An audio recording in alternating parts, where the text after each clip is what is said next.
I'm Robert Ayers, the founder of Liberty Pest Services, a veteran and just a regular guy who decided to bet on himself. So let's get into this episode. All right. Well, welcome back to Liberty Podcast. If you've been rocking with me since episode 1, you know this whole thing is about pulling back the curtains and telling the truth about what it really takes to start a service business, not the highlight reels, the real stuff. In this episode, we're going to get into the part that trips up a lot of people, setting up your company the right way. From registering with the state, the county, and the city, all the paperwork nobody warned you about, but everybody has to deal with. I'm going to talk about some of the things I wish I had tightened up sooner, like separating your personal money from your business money, what I did, what I messed up on, and what I would absolutely do again if I was starting from scratch today. This isn't legal advice. This isn't tax advice. This is just me sharing exact steps that I took to build Liberty Pest Services so you can avoid some of the stress and confusions I ran into. If you're at this stage where you got an idea, the motivation, maybe even the license, but you're stuck staring at the forms, bank account, wondering, where do I start? This episode's for you. Let's get into it. All right. So, what is next? So, you passed your operator's exam. First off, congratulations. Seriously, go ahead, celebrate, grab a coffee. Cheers. You passed. Congratulations. Go post it on your social media. Do whatever you got to do. Because right after that, the real stress kicks in. So, okay, now that you got your operator's license, you got to get your hours signed off by your company's operator. Yes, this part matters more than most people realize. You can't just have any random operator sign off on this. You're going to have to use this form. The form is called 43E-3. What is titled? This is for California. I don't know if it's the same form for other states, but overall it's your operators training and experience form. You got to get this signed off by your previous or your current employer's operator. So you can't get it signed off by your service manager. You can't get it signed off by anybody else but your current employer's operator. So it may be, if you work for a smaller company, it may be your branch manager. It may be somebody local.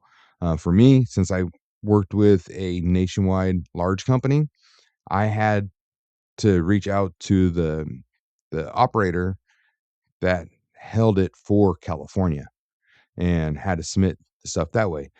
Let's go through the form real quick. It's a pretty simple form, but let's go through it real quick just to kind of give you a peace of mind. So in the very top part, you're going to want to, let's see, should probably pull it up. All right. So in the very first part, fill out your name, the dates that you were employed with that company. And the cheat sheet is right above it. For if you want to get your operators in your branch 2, you need 2 years. 1 year as a field rep. If you got branch 3, you need 4 years, but at least 2 years of it as a field rep. You need to fill out your name, the date of employment, and the hours that you worked within that branch. And then for the next part, the duties. This is your resume. Make it detailed and specific for what you did in that branch. Don't talk about termites and termite treatments if you're having this one form for your branch 2 and vice versa. So make it detailed for that. And just remember, you got to fill this form out for every branch that you're going to hold your operator's license in. So you fill out those little sections up there and then send it off to your qualifying manager or your operator. So now that we got that signed, you got that sent off. Great. Now the thing is, no signature, no moving forward. If you're planning on holding your operator's license in more than one branch, make sure you separate to have each branch in its own form. It's very important. There's no shortcut about that. I'll be real with you. For a lot of people, this step is stressful. And I'm going to talk about my own personal experience with this, of why it was stressful to me. And it wasn't because of the paperwork, but it was because of the politics. Some companies, like the one I worked with, sees this as a threat. They're going to assume that you're obviously going to leave, you're going to start your own thing, you're going to compete against them, and you're going to steal all of their customer base. All of a sudden, like for me, I was working out of a branch location in California, and it was a $19 million a year branch. There's no way I would try to take $19 million and collapse the whole branch. But that's the vibe that they gave me, was, I was going to be their secret mole, and I was going to collapse that whole $19 million operation. You know, so what you got to do, you just have to cross your T's, dot your I's, walk a straight and narrow path once you have this done, because all eyes will be on you. So I just want to be very clear with you, that can happen. Hopefully it doesn't happen to you, but don't let the fear or pressure stop you from your future. This license is something that you earned. You put in the hours, you studied, you passed the exam. Nobody gets to take that away from you just because they are uncomfortable with your growth. This step can feel heavy, but it is a turning point for you. It's where you stop thinking like an employee and you start thinking about what's next for you. You like the whole, it's for you. This is all for you. Burn the ship, keep it moving. So, all right. Now that this part is out of the way, now we're going to talk about what comes next.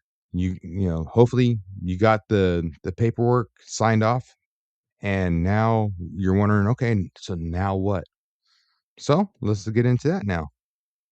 All right. So your name for your company just got approved by the state board. That part feels big, and it should. But once this happens, a lot of people ask, all right, what's next? The next step is filing with the county clerk's office. And here's why that matters. The state board approving your name only means that you're approved for pest control licensing. That's it. It does not mean your business is recognized locally yet, but the county clerk's office is who officially records your business name and ties it to you. If you're doing business under a different name other than your full legal name, that county needs to know about that. You're going to have to file some other paperwork, but check with your county clerk's office for that.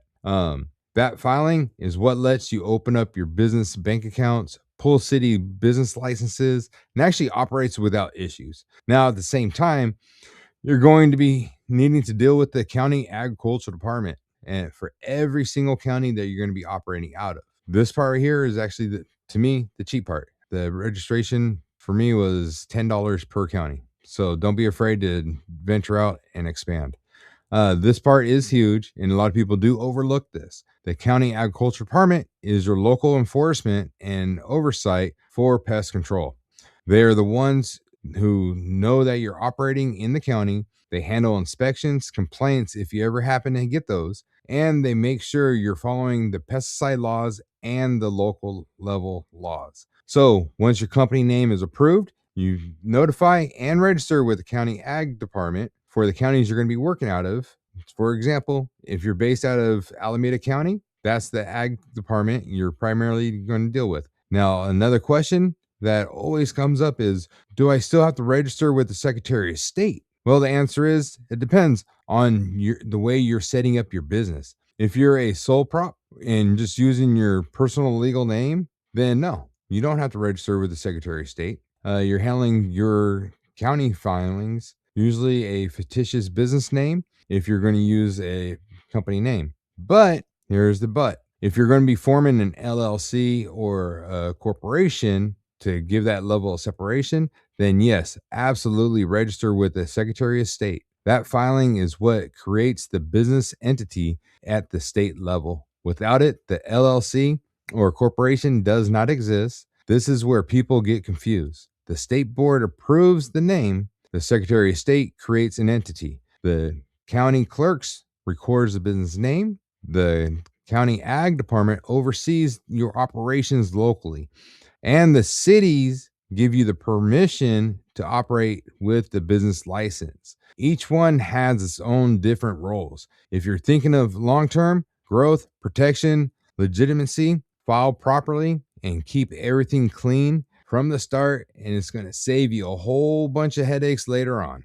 Okay, so now that you got the green light, licenses are filed, permits are handled, you're officially allowed to work. This is the moment where most people just want to hit the streets, start talking to everybody, and taking every single job, pounding the pavement, making that money. And you should. But before you do all that, I want you to pause for a second, because once money starts coming in, things move fast. And if you don't set this side apart, you're going to be untangling a mess later. So here's the move I highly recommend. Go to the bank of your choice, open up a business checking account and a business savings account. If you haven't done this already, do it now. One account is for the operating, the one account is for holdings. All business income goes into the business checking account. Expenses come out of that account. If you move money to the savings on purpose, not by accident, that's what you want to do. And this part matters more than people realize. You don't want to blend your personal money and your business money ever. Once you start mixing them, you're going to lose track of what is actual profit, what's tax money, and what's just cash is sitting around. It's just going to cause confusion. That's why people say, I made money, but I just don't know where it went. Or worse, it's tax time and you're guessing. So keep things separated. Do two big things. First, protect yourself, clean records, clean trails. No explaining later. And second, it changes how you think. Your business stops feeling like that side hustle and starts feeling like what it really is, a real operation. So pay yourself from the business. Don't treat the account like an ATM. When you do that, you stay in control. I like having a savings account tied to the businesses for taxes, equipment, and slow months. You don't miss the money if you never pretend it wasn't yours to begin with. Trust me on this. This step will save you stress, arguments, and late nights trying to figure things out after it's too late. So before you get starting to pound that pavement, go to the bank, open up an account, and draw that hard line between personal and business money. I got a question for you now. Okay, so once the customers start calling in and signing up, because that's what's going to happen, how are you going to keep track of them? With a notepad, with your phone calendar, sticky notes on the dash, or just keep them in your memory? That might work for the first couple of weeks, maybe. But once you actually start having recurring services, follow-ups, reminders, and invoices, your memory is going to tap out real fast. So this is where I highly suggest looking into a CRM, which stands for a customer relationship management system. All a CRM is a system that keeps your business organized so you don't have to keep everything in your head. Everything like the customer information, service history, scheduling, reminders, invoices, contracts, if your state applies for those or needs that. It keeps you from missing appointments and forgetting who's due next month. And no, you don't need some massive, complicated software when you're just starting off. You just need something clean, simple, easy to learn. That's why I've always recommended Gorilla Desk, in my opinion. It is one of the more user-friendly CRMs out there for someone brand new. You can set up recurring services, schedule jobs, send invoices, keep all your customer notes all in one place without feeling overwhelmed. This is how you operate like a business instead of juggling chaos. Running your business out of a notebook and memory, it works. I know a couple of my buddies that have their own pest control business. That's how they do it. Hats off to them. My memory's not that great, but it works until it doesn't. And when it breaks hard. So a CRM gives you that structure. It gives you consistency, and it gives you the customers a better experience without you working harder. So once customers start coming in, don't rely on your memory. Set yourself up with a CRM early and grow into it instead of trying to clean things up later.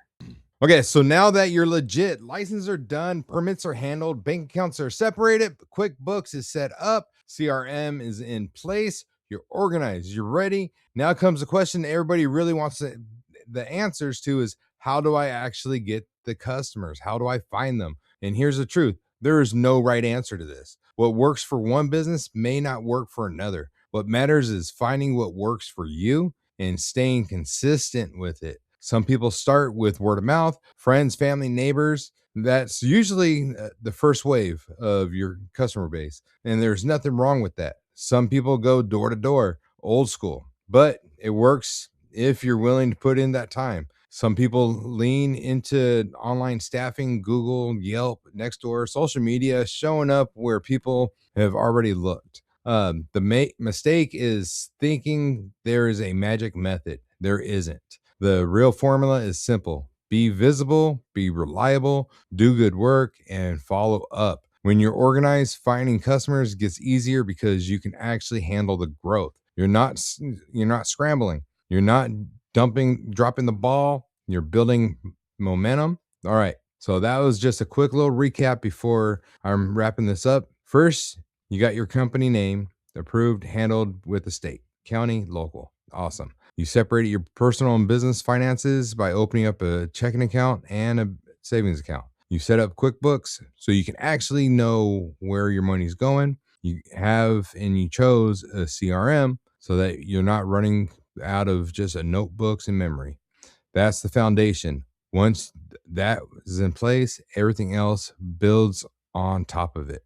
So if you're watching this and you're early in the process, don't rush past the boring stuff. The boring stuff that we just went over is what allows you to grow without burning out. All right, that is for this episode. Thanks for rocking with me and taking this journey step by step. I know it was boring, but boring stuff is past. This is episode 3 of Liberty Podcast. We'll see you soon on the next one.